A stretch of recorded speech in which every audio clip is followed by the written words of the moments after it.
I'm going to show you two ways to do this. We know that for each student, we want to write that student's total into an array and return it. We also know exactly how big we want the array to be because we want one for each student. So I want num students items in my array. Now for all of the students, from the 0th student to the last student, going up one at a time, I want to fill that student's spot in the array of totals with that student's total. I already have a method that calculates this. So I can use total for student, and then when I've done that for all of the students, I can return the totals. Looks like I forgot to call it totals. And let's check that it works. I'll run the tester, and it looks like it's got what I was expecting. Now we could also use nested for loops.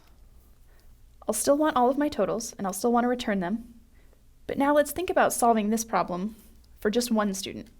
For each topic, starting with the first one, and going up to the number of topics, one at a time, I'll add the score for that topic to that student's total. Let's say for now I'm thinking about student 1. To calculate the total for student 1, I'll start at 0, and for each topic, I want to add that student's grade in that topic. Then once I have the student total, in my larger array of totals, I'll set the total for that student to be the student total that I just calculated. So this is what I do for one student, and now I want to do that for every single student so that all of the spaces in totals get filled. So I'll indent that a little bit, and now for each student, starting with the 0th one, so I won't need this line anymore, I'll go up to the number of students, one at a time. I'll do all of these steps.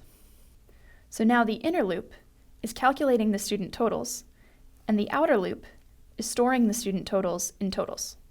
So now I'll fix up my syntax errors, and this way should work just like the last one. I'll run it to make sure, and it looks like it's still good. Hopefully the number of values you see here makes it obvious why it would be nice as a teacher to have a computer do this for you.